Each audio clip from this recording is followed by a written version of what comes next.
Salut à tous, la team OL, Thomas Show pour OL Fan TV. Très très heureux de vous retrouver les gones pour une nouvelle vidéo, une vidéo d'après-match. Vous le savez, il y avait le match ce soir entre l'Olympique Lyonnais et Amiens. C'était un match capital, il fallait absolument prendre les 3 points. C'était un must-win game, comme on appelle en Angleterre. Alors, l'Olympique Lyonnais, encore une fois, nous a extrêmement déçus. Déçu, le mot est faible. C'est une prestation honteuse. Le mot, je le lâche, honteuse, scandaleuse même. Ce que j'ai vu ce soir, ce que nous avons vu, est une véritable bouillie, une véritable purge.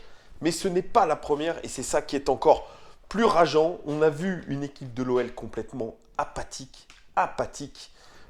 Pas de jeu les uns pour les autres, pas de mouvement autour du porteur de balle, pas de pressing, pas d'envie, pas de détermination, pas de caractère.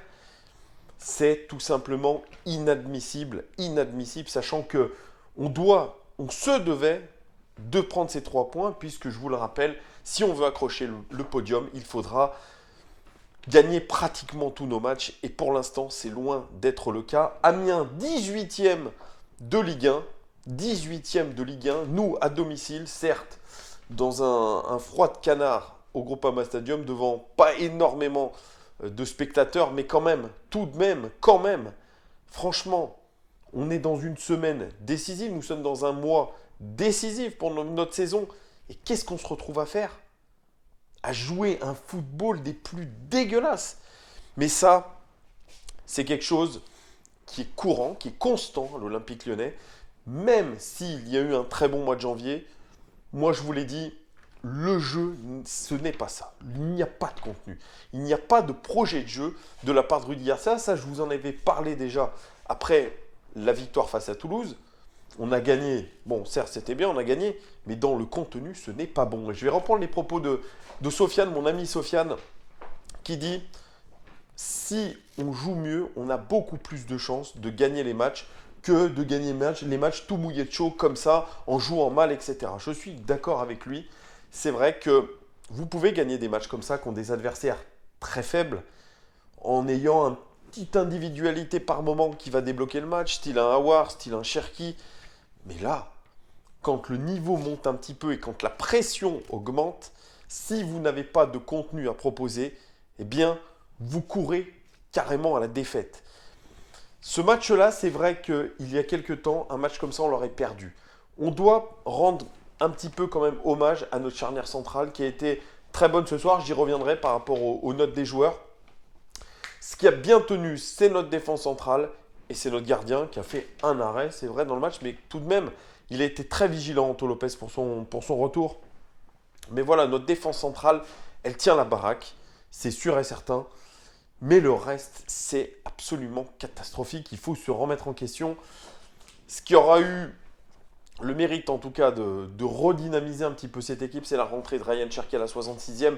Mais ça, j'en reparlerai juste après. Mais c'est tout simplement inadmissible. Je le répète, je suis tellement dégoûté de ce que j'ai vu. J'ai perdu 2 heures de mon temps à regarder ces espèces de chèvres courir sur le terrain. Puisque oui, on a le droit de le dire, les gars. On a le droit en tant que supporter de dire que nos joueurs ne nous respectent pas, ne respectent pas ce maillot de l'Olympique Lyonnais en proposant des prestations pareilles. Ce n'est pas la première fois que nous voyons ces performances-là et surtout au Groupama Stadium, les gars. Au niveau des statistiques générales de ce match, 10 tirs côté lyonnais, 7 tirs côté amiénois, 3 cadrés seulement pour les Lyonnais. C'est d'une faiblesse abyssale. 2 cadrés seulement pour les Amiénois, c'est une faiblesse abyssale. Parce que oui, je n'ai pas parlé de Amiens. Amiens, c'est faible aussi, c'est faible.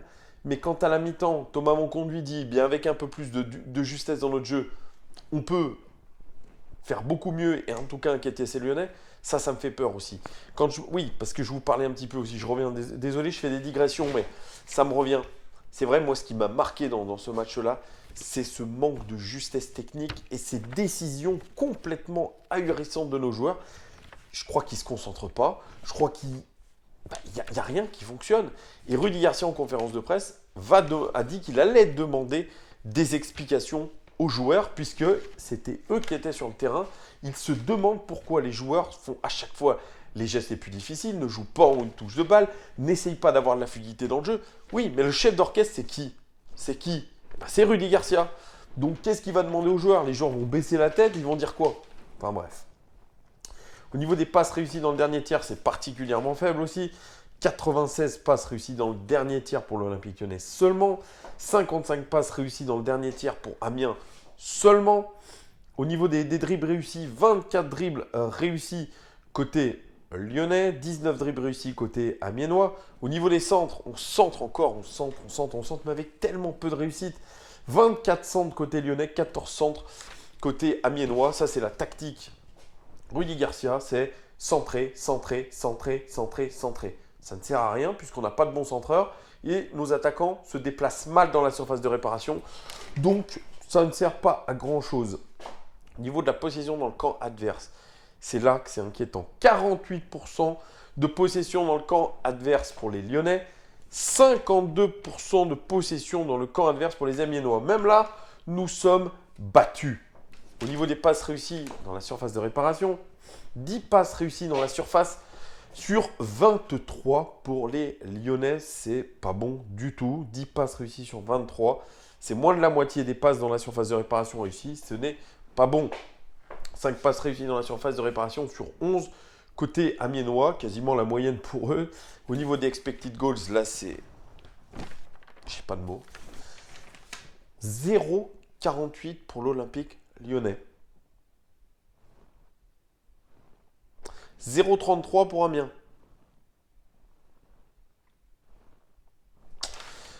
Voilà, en tout cas, c'est 6 matchs sans marquer cette saison au Groupama Stadium. Oui, puisque si on doit avoir une satisfaction, on a fait une clean sheet. Waouh! Nous sommes 6e de Ligue 1 ce soir, après avoir perdu quand même beaucoup de points en 2 matchs. C'est l'état d'alerte un petit peu, puisque ce match-là, il peut faire très très mal. Le match déjà perdu contre Nice a fait mal. Ce match de ce soir fait mal.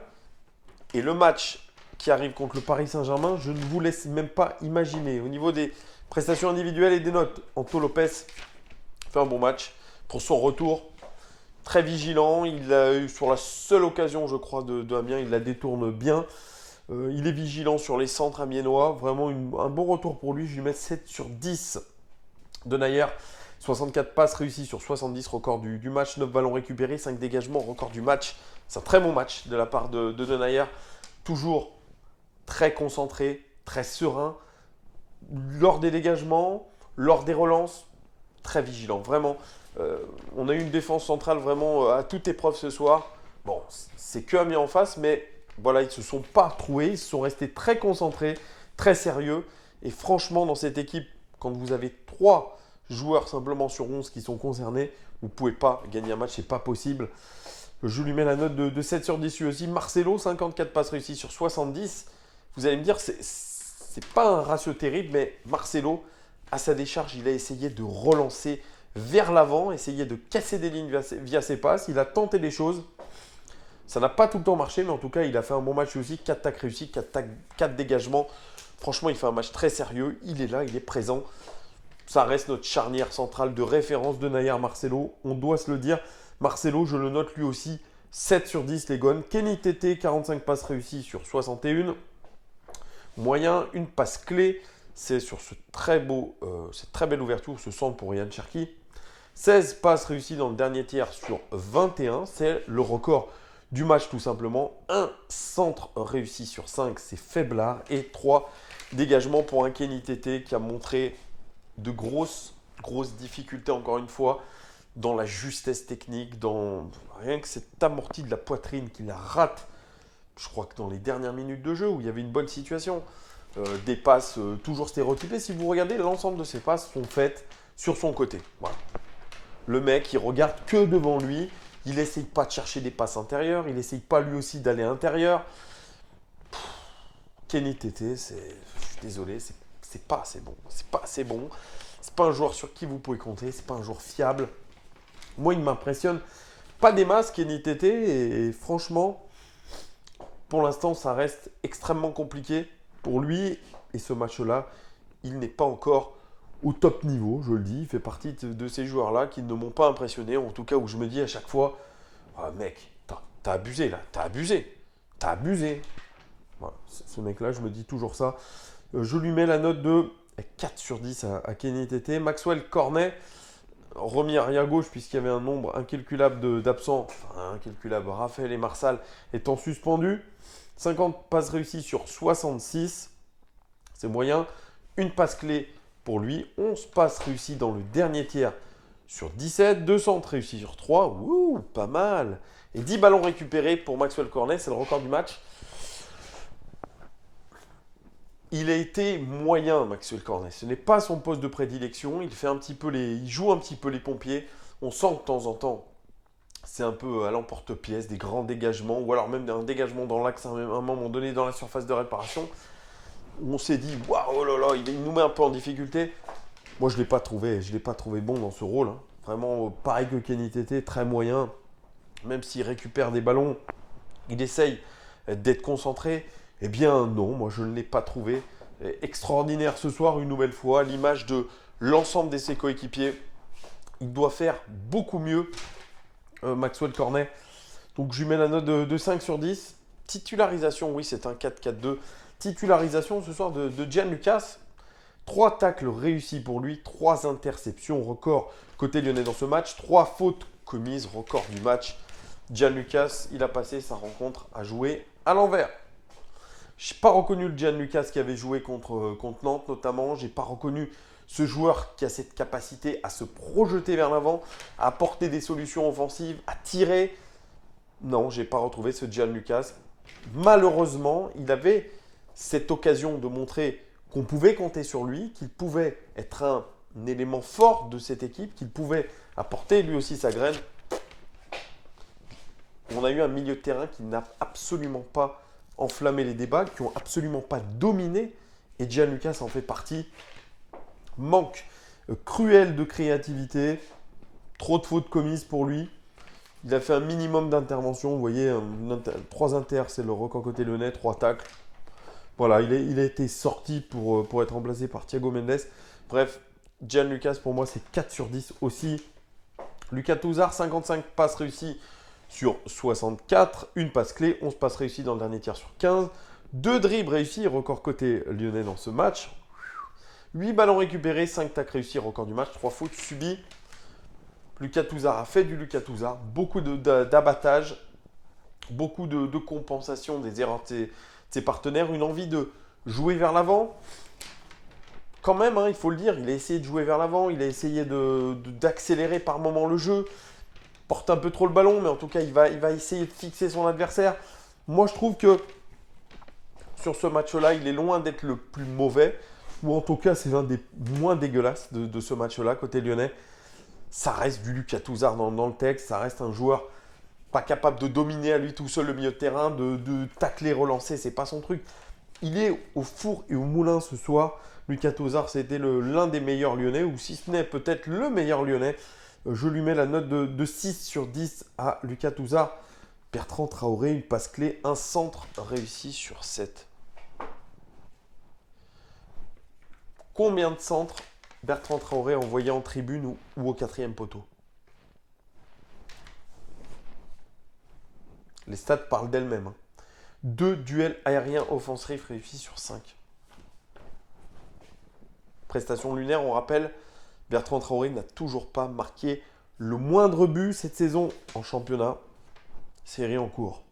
Je note 3 sur 10 Bertrand Traoré. Oussem Aouar, capable, lui, d'un geste technique de changer une rencontre. 15 passes réussies dans le dernier tiers sur 19.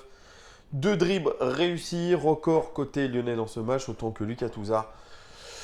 Voilà, Oussem Aouar n'a absolument pas éclairé ce match de son talent, de sa patte droite.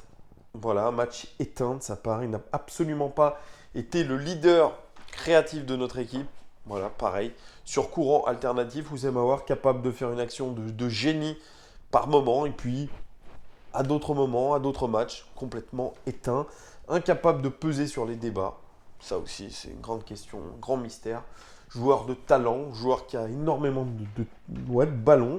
Très technique, mais pareil, toutes ses passes téléphoner dans les pieds de l'adversaire. Enfin, bref, Oussem Aouar, 4 sur 10, Toko Ekambi, 2 passes clés pour lui.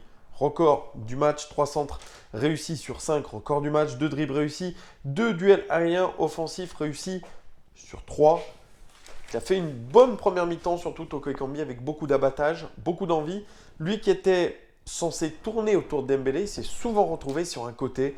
Je trouve que c'est contre-productif. Il a tenté de centrer. Bon, 3 centres réussis sur 5 quand même, mais on sent que la technique de centre, elle n'est pas non plus extraordinaire. C'est pas sa qualité. On ne l'a pas vu sur cette capacité qu'il a à rentrer intérieur et tirer. Bon, je ne l'ai pas vu, moi non plus.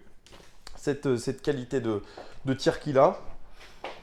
Il a de l'abattage, il a de l'envie, il a un peu de détermination, mais on sent que dans un collectif où rien ne marche, où les joueurs ne jouent pas les uns pour les autres, ne créent pas de mouvement, ça ne peut pas aller. Il ne peut pas exprimer toutes ses qualités, il ne peut pas être le sauveur à chaque match. Malheureusement, donc Toko Ekambi, c'est statistique plutôt correct, 6 sur 10. On passe à Moussa Dembélé, 2 duels offensifs aériens réussis sur 5. Voilà, c'est sa seule statistique du match. Un Moussa Dembélé qui a passé la majeure partie de son match dans la nasse. Voilà. Il joue trop, Moussa Dembélé. Il faut le gérer. Ça, je ne comprends pas. Autant je louais la gestion de l'effectif de Rudy Garcia, autant je ne comprends pas comment il gère Moussa Dembélé. Il est fatigué, Moussa Dembélé. Il a besoin aussi de recharger les batteries. On ne peut pas le laisser comme ça tous les matchs en se disant c'est indispensable d'avoir Moussa Dembélé. Non, il faut le faire souffler parce qu'en ce moment, il est en train de fatiguer et en prévision du match contre Paris, ça aurait été intéressant de le laisser sur la touche. Je le note à 4 sur 10. Je vais noter aussi les rentrées de Thiago Mendes, égal à lui-même, Thiago Mendes. Voilà, bon. 2 interceptions à relever pour lui, mais une rentrée plutôt moyenne, voilà. Sur courant alternatif. Il essaie de faire une passe à Kenny Tété. Pourtant, sa qualité, il essaye de faire une petite pichenette au-dessus de la défense. Il la rate aussi. Il récupère un ballon, il tire 2 fois dans l'adversaire. Enfin, c'est lunaire. Lui, il n'est pas en confiance du tout non plus. Puis le contexte autour de lui est compliqué. Et je finis par Ryan Cherki. La lumière est venue de son entrée en jeu. 66e minute de jeu, ça correspond à la rentrée de celui qui aurait pu faire basculer le match par sa capacité technique, par sa qualité de frappe. Il a touché le poteau quand même sur un superbe centre de Kenny Tété. Superbe frappe aussi du droit. Il a essayé d'accélérer le jeu, essayer de jouer vers l'avant, essayer d'essayer de mettre en place le pressing. On a commencé, je suis d'accord avec le tweet de Gaël Berger, on a commencé notre pressing sur l'adversaire à la 91e minute, les gones. Comment voulez-vous faire ? Le meilleur finalement de ce match, il faut attendre la 66e minute pour qu'il rentre. C'est lunaire, c'est lunaire. Un gamin de 16 ans qui est capable à lui tout seul de se créer les meilleures occasions du match quand il rentre à la 66e minute. Ce n'est pas normal de faire peser autant de choses sur un gamin, aussi talentueux soit-il. Voilà, d'ailleurs, Rudy Garcia l'a répété, on ne peut pas tout mettre sur les épaules de Ryan Cherki. Et pourtant, avec ce qu'il y a dans le jeu lyonnais, c'est-à-dire rien du tout, un gamin de 16 ans est en train de mettre tout le monde d'accord. Franchement, j'ai pas vraiment les mots, j'ai l'impression de me répéter. Oui, on a fait un bon mois de janvier. Le mois de janvier, il est derrière nous. On a affronté des équipes moyennes, on a eu de la réussite, on a mis de temps en temps les ingrédients, comme je l'ai dit, je l'ai répété, les ingrédients détermination, caractère, mais dans le jeu, je l'ai répété aussi, le contenu était très faible, très faible. Comment voulez-vous qu'on avance ? Comment voulez-vous qu'on se projette sur un podium ? Comment voulez-vous qu'on se projette même sur une rencontre de Ligue des Champions qui va avoir lieu dans 3 semaines contre la Juventus ? Comment voulez-vous que ces joueurs-là réagissent et se disent on va faire une performance au Parc des Princes ? C'est pas possible. C'est pas possible. On va prendre un carton au Parc des Princes. On aura beau changer les joueurs. On aura beau essayer de trouver un système tactique, un 3-5-2, un machin. Non, les joueurs, ils sont à tonnes. Alors j'entendais Brian Bergugno, consultant sur l'OL Télé, qui dit « J'ai l'impression qu'il y a des joueurs qui sont réservés pour le match de Paris. » Mais c'est gravissime si c'est ça, c'est gravissime. Le match le plus important de la semaine, c'était face à Amiens.